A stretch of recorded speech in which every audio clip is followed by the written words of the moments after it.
میں نے مولوی صاحب کے کہنے پر ابھی پڑھنا شروع کیا ہی تھا کہ مولوی صاحب کا ہاتھ میری کمر پر دھیرے دھیرے سے گردش کرنے لگا۔ میں ایک دم بھگلائی تھی، میرا سانس جیسے سینے میں تھم سا گیا تھا۔ میں نے ایک نظر مولوی صاحب کو دیکھا تو وہ بڑی عجیب سی نظروں سے مجھے دیکھ کر مسکرانے لگا۔ میں کچھ کھسک کر پیچھے بیٹھ گئی۔ مولوی صاحب نے اپنی سفید داڑھی پر ہاتھ پھیرنا شروع کیا۔ میں نے سپارے کی جانب دیکھا اور سبق دہرانے لگی۔ مجھے لگا جیسے میرے پورے وجود پر چیونٹیاں رینگ رہی ہوں۔ میں نے پھر مولوی صاحب کی طرف دیکھا تو ان کی نظریں مجھ پر ہی ٹکی ہوئی تھی۔ شاید میں سب بچیوں میں بڑی تھی۔ میری عمر 12 سال تھی اور میں پہلے سپارے پر تھی۔ میرے ابا کا کام ہی کچھ ایسا تھا، ہر 6 ماہ بعد ان کا ٹرانسفر ہو جاتا تھا۔ میری تعلیم کے ساتھ ساتھ دینی تعلیم بھی ڈسٹرب ہو رہی تھی۔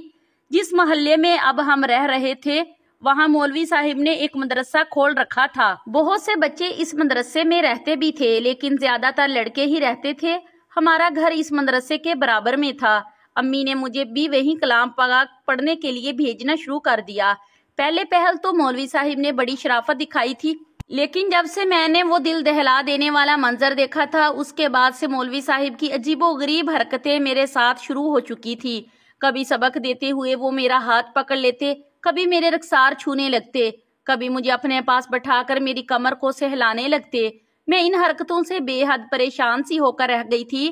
میرا مسئلہ یہ تھا کہ میری والدہ نے مجھے کبھی بھی گڈ ٹچ اور بیڈ ٹچ کے بارے میں کچھ نہیں بتایا تھا، نہ کبھی یہ کہا کہ کوئی تمہیں خواہ مخواہ چھوئے تو بیٹا چلانا شروع کر دینا یا سختی سے پیش آنا۔ یہ ہر بات والدہ کو بتانی چاہیے تھی۔ میرے خیال سے جس معاشرے میں ہم اب رہ رہے ہیں ماؤں کو بچوں کی تربیت کرتے ہوئے ان باتوں کا بھی خاص خیال رکھنا چاہیے، لیکن میری والدہ کی تو سوچ ہی بڑی عجیب تھی۔ میں ایسی باتوں سے بہت جلد گھبرا جاتی تھی۔ میں نے امی سے بھی کوئی ذکر نہیں کیا تھا، بس ایک دن تنگ آ کر گھر جا کر یہ کہہ دیا کہ مجھے مولوی صاحب سے نہیں پڑھنا، وہ میرے لیے کسی استانی کا انتظام کرتے ہیں۔ کیونکہ جو کچھ میں نے کچھ دن پہلے چھت پر ہوتے دیکھا تھا، میرا دل مولوی صاحب کو دیکھتے ہی سوکھے پتے کی طرح کانپنے لگتا تھا۔ لیکن میری بات سن کر امی نے میرے منہ پر تھپڑ دے مارا اور میرا کان کھینچ کر مولوی صاحب کے پاس لے گئی۔ کہنے لگی، اس لڑکی نے مجھے پریشان کر کے رکھا ہے، ایک تو اس کے دماغ میں جلد کچھ بیٹھتا ہی نہیں، اوپر سے اس کے نخرے۔ کہہ رہی ہے مولوی صاحب سے نہیں میں پڑھوں گی۔ مولوی صاحب نے مجھے غصے سے دیکھا تو میں نظریں جھکا گئی۔ میری ماں نے تو مجھے مولوی صاحب کے سامنے ہی شرمندہ کر کے رکھ دیا تھا۔ مولوی صاحب کی ساری داڑھی سفید تھی، 60 سال کے لگ بھگ تھے۔ ظاہر ہے میری ماں کیوں کر ان پر شک کرتی۔ وہ کہنے لگے، بے فکر ہو جائیں بہن جی، نافرمان بچوں کو تو میں 2 گھنٹے بٹھا کر خاص توجہ سے پڑھاتا ہوں، بس چند ماہ میں تیر کی طرح سے ٹھیک ہو جائے گی۔ ان کی روبدار آواز پر میرا دل دہلا تھا۔ پھر امی سے کہنے لگے، دیکھے بہن جی، میں ذرا سخت مزاج قسم کا استاد ہوں اور بنا ڈنڈے کھائے کبھی کسی کو پڑھنا نہیں آتا، لیکن کیا ہے کہ یہاں بچوں کے جسم پر تھپڑ کا نشان ماں باپ کو دکھ جاتا ہے تو والدین ہم مولویوں کی کلاس لینے آ جاتے ہیں کہ بچے کو ہاتھ بھی کیسے لگایا۔ میری والدہ نے تو یہ سن کر مولوی صاحب کو کھلی چھٹی دے دی۔ کہنے لگی، میری طرف سے جو مرضی کرے اس کے ساتھ، میں کبھی شکایت لے کر نہیں آؤں گی، بس میری بچی سال میں کلام پاک پڑھ لے۔ وہ کہنے لگے کہ آپ بے فکر ہو جائیں، آپ نے کہہ دیا، بس اب آپ کی بچی میری خاص نظر میں رہے گی، اسے میں اپنے پاس بٹھا کر پڑھاؤں گا۔ اس بات پر میری والدہ بڑی خوشی خوشی مجھے وہاں چھوڑ کر چلی گئی۔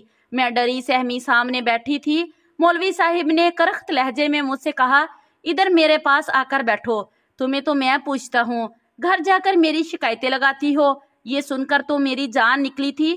میں نے نفی میں سر ہلایا۔ میں نے کہا، میں یہی بیٹھ کر پڑھوں گی۔ میری بات پر انہوں نے ایسے ہی مجھے دھاڑا کہ میں کانپ کر رہ گئی۔ ڈر کے مارے ان کے پاس بیٹھ گئی۔ جیسے ہی میں ان کے پاس بیٹھی تو وہ میرے قریب آ کر کان کے قریب سرگوشی سے بولے، آئندہ اگر میری کوئی بات گھر جا کر بتائی تو تم شاید جانتی نہیں ہو میں کیا کر سکتا ہوں تمہارے ساتھ۔ تمہاری ماں مجھے کچھ بھی نہیں کہے گی، الٹا تمہیں ہی مارے گی۔ دیکھ لیا نا تم نے، آج تمہاری ماں نے تمہاری نہیں سنی اور میری بات مان لی۔ مولوی صاحب کی بات سچی تھی۔ پھر میں تھی بھی کم عمر، اس لیے یہ بات اپنے پلو سے باندھ لی کہ امی سے کچھ نہیں کہنا، ورنہ مولوی صاحب نہ جانے میرے ساتھ کیا برا سلوک کریں گے۔ بدلے میں میری ماں بھی مجھے تھپڑ ہی مارے گی۔